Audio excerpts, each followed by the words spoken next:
Si tu m'as donné ta vie, je te donne la mienne. Dans le froid de la nuit, mon cœur t'appartient. Et quand la tristesse arrive, je sais tu es là, toujours près de moi. Bon mardi, bienvenue à votre émission La Victoire de l'amour. J'espère que vous allez bien ce matin. Comme on le fait tous les mardis, on rejoint quelqu'un qu'on apprécie tellement, notre amie Brigitte.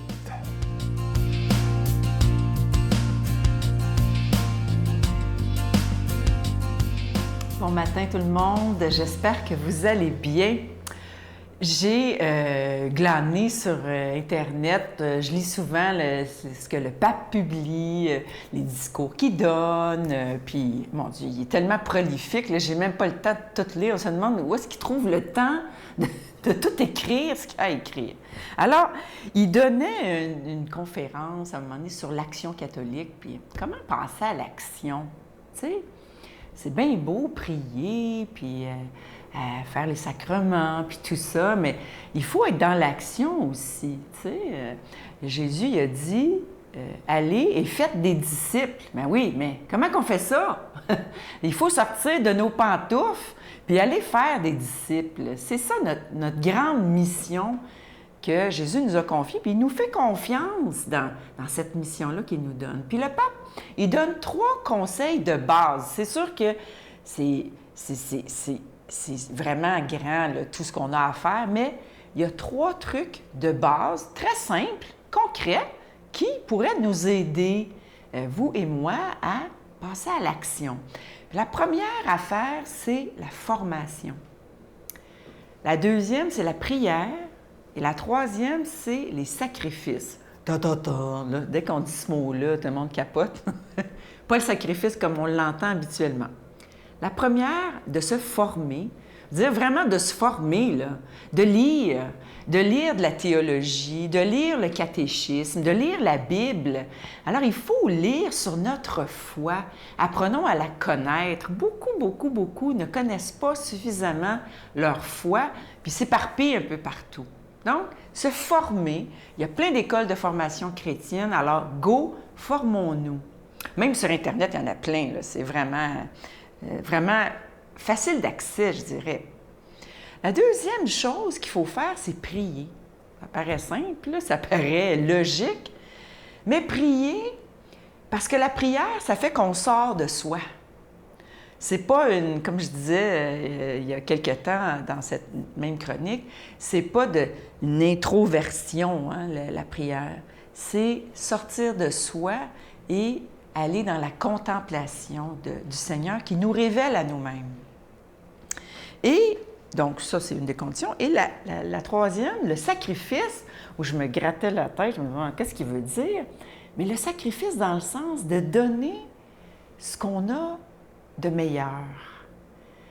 Donner, partager nos dons puis nos charismes. C'est pas pour nous que le Seigneur nous a donné nos charismes et nos dons, c'est pour l'Église, c'est pour le monde. Alors, on fouille dans nos poches puis on donne ce qu'on a aux autres pour les faire grandir, pour les aider. Donc ça, c'est 3 façons de faire qui pourraient se faire chaque journée. Chaque journée, on se dit, OK, c'est mes 3 objectifs pour aller et faire des disciples, pour faire connaître Jésus. Mais avant de faire connaître Jésus, il faut le connaître soi-même. Il faut être en relation avec. Il faut donner ce qu'il nous donne. Alors, on essaye ça cette semaine. Amen. Notre Père qui es aux cieux, que ton nom soit sanctifié, que ton règne vienne, que ta volonté soit faite sur la terre comme au ciel. Donne-nous aujourd'hui notre pain de ce jour. Pardonne-nous nos offenses comme nous pardonnons à ceux qui nous ont offensés.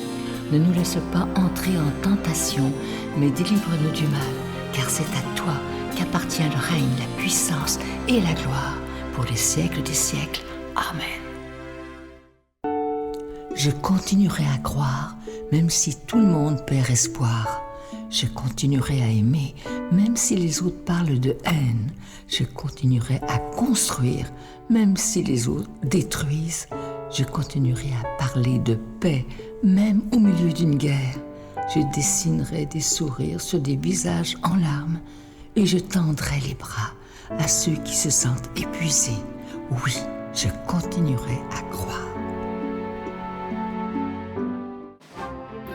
La caravane de la Victoire de l'amour vous invite au sanctuaire Notre-Dame-du-Cap le samedi 17 août en compagnie du Père Michel-Marie de Paris, Monseigneur Pierre-Olivier Tremblay, Brigitte Bédard et Sylvain Charon sous le thème « Venez à moi, vous tous qui peinez, et je vous donnerai le repos ». Conférence du Père Michel-Marie, célébration eucharistique, spectacle du Père Michel-Marie tout en chansons, dîner et souper inclus, transport en autocar de luxe au départ de plusieurs villes du Québec à partir de seulement 149 $. Réservé au 1-877-277-4412.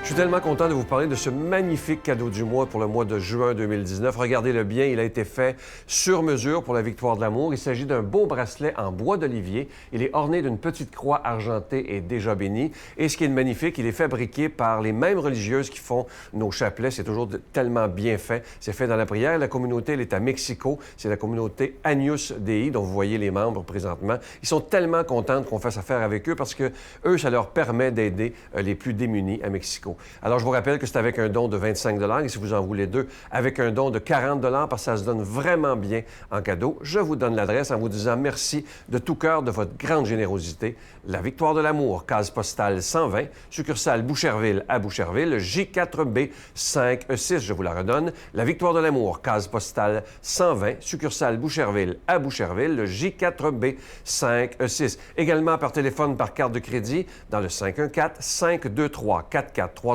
523-4433 ou sans frais le 1-888-811-9291, 1-888-811-9291 et aussi sur notre site Internet. Vous savez que c'est une façon très rapide et très sécuritaire de faire votre don. C'est le www.lavictoiredelamour.org. Alors, je vous rappelle, ce magnifique bracelet, il est en bois d'olivier, orné d'une petite croix argentée et il est déjà béni. Et comme je vous disais tantôt, il est fabriqué par les religieuses de Mexico, la communauté Agnus Dei. Et je vous rappelle en terminant, parce que parfois je n'ai pas le temps, vous savez que vous pouvez revoir toutes les émissions sur notre site Internet à l'heure qui vous convient et quand vous le voulez. Merci de tout cœur de votre grande générosité.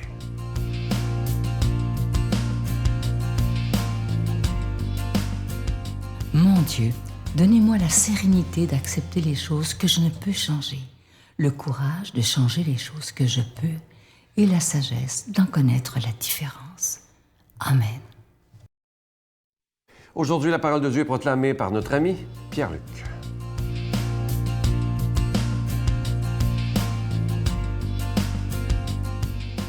Bon matin à vous, très heureux de vous retrouver pour faire cette lecture de la parole de Dieu. Ce matin, avec l'Évangile selon Saint Jean, on touche à une particularité tellement humaine que Jésus réussit à nous renouveler. Et ça, c'est sa particularité. On dirait qu'il renouvelle tout. Surtout ça, ça va être important. Là. Il y a un mot à retenir. Je vais faire un retour là-dessus. Je ne sais pas si vous l'avez deviné. Mais grâce à l'Évangile selon Saint Jean, on progresse avec le Christ. Alors, je la lis. À l'heure où Jésus passait de ce monde à son Père, il leva les yeux au ciel et pria ainsi. « Père, l'heure est venue. Glorifie ton Fils, afin que le Fils te glorifie. Ainsi, comme tu lui as donné autorité sur tout être vivant, il donnera la vie éternelle à tous ceux que tu lui as donnés. Or, la vie éternelle, c'est de te connaître, toi, le seul Dieu, le vrai Dieu, et de connaître celui que tu as envoyé, Jésus-Christ. Moi, je t'ai glorifié sur la terre en accomplissant l'œuvre que tu m'avais confiée. Toi, Père, glorifie-moi maintenant auprès de toi. Donne-moi la gloire que j'avais auprès de toi avant le commencement du monde. J'ai fait connaître ton nom aux hommes que tu as pris dans le monde pour me les donner. Ils étaient à toi, tu me les as donnés, et ils ont gardé fidèlement ta parole.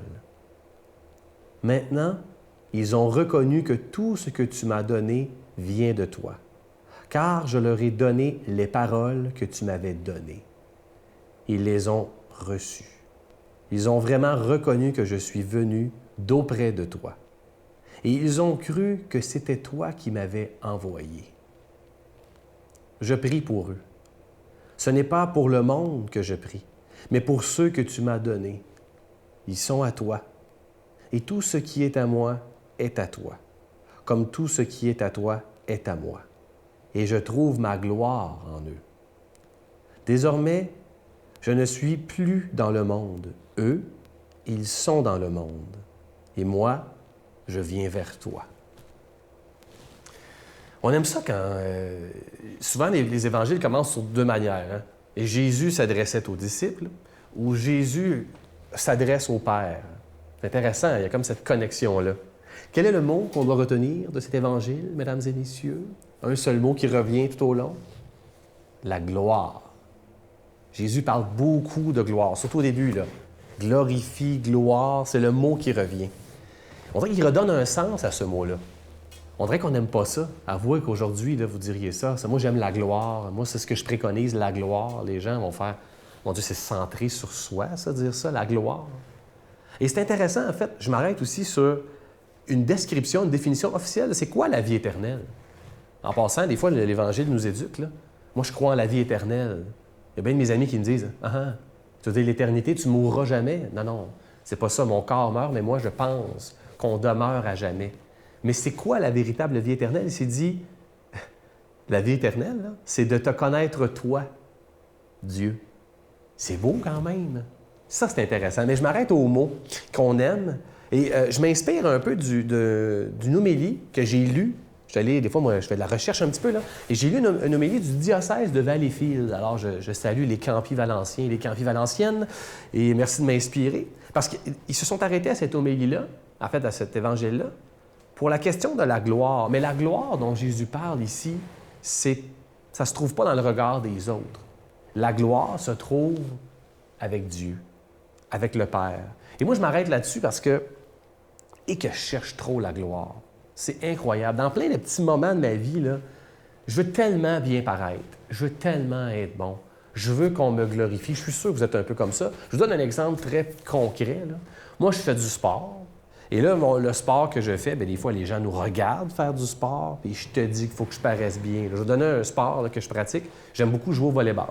Tous les mardis, moi, je joue au volleyball. D'ailleurs, je salue toujours une dame qui me reconnaît avant de jouer au volleyball de la Victoire de l'amour. Et je vous salue si vous nous écoutez. Et à chaque fois, j'ai besoin d'avoir ce petit... Je vais sauter dans les airs pour faire un smash, là. Et là, après, je l'ai fait, là. Oh, quelle gloire, Pierre-Luc. Et on dirait qu'une fois fait, là, je me dis tout le temps, mais qu'est-ce que tu cherches là-dedans? Le Christ, dans cet évangile-là, nous ramène à la vraie gloire, celle de se donner pour les autres, celle de prier pour le salut du monde, celle de se décentrer de sa propre gloire et d'aller vers les gens qui ont besoin de nous. Prenons le temps de faire atterrir ça dans une prière. Jésus, ma gloire, donne-nous l'amour qui existe entre toi et ton Père. Donne-nous la joie, la paix qui nourrit ta relation avec ton Père. Donne-nous comme finalité ta gloire, Seigneur. Au nom du Père et du Fils et du Saint-Esprit. Amen et bonne journée. Je vous salue Marie, pleine de grâce. Le Seigneur est avec vous. Vous êtes bénie entre toutes les femmes, et Jésus, le fruit de vos entrailles, est béni. Sainte Marie, Mère de Dieu, priez pour nous pauvres pécheurs, maintenant et à l'heure de notre mort. Amen. Avant de vous quitter, je vais vous laisser avec une très, très belle pensée qui dit ceci. Écoutez bien. Ça dit « Celui qui perd de l'argent perd beaucoup. Celui qui perd un ami perd beaucoup plus encore. Mais celui qui perd la foi perd tout. » Et ça, c'est tellement vrai. Prions les uns pour les autres pour ne pas perdre la foi. Vous savez que la foi, c'est un cadeau, c'est un don de Dieu. Et il faut travailler notre foi si on ne veut pas la perdre. Hein? Ça, c'est très, très, très, très important. Alors, prions pour ne jamais perdre la foi. Je vous souhaite une belle journée. À demain. Bye. Parce que je me dis, chaque prêtre a son charisme et sa spécialité. Par contre, c'est sûr que les couples, les gens qui ont des difficultés... se confient plus facilement. Ils sont heureux. Ils me disent, bien, toi, tu sais qu'est-ce que c'est la vie de couple. Tu sais c'est quoi avoir des adolescents. Et c'est vrai. Et je peux pas le nier, ça. Et aussi, bien, il y a une certaine confiance parce que j'ai été marié.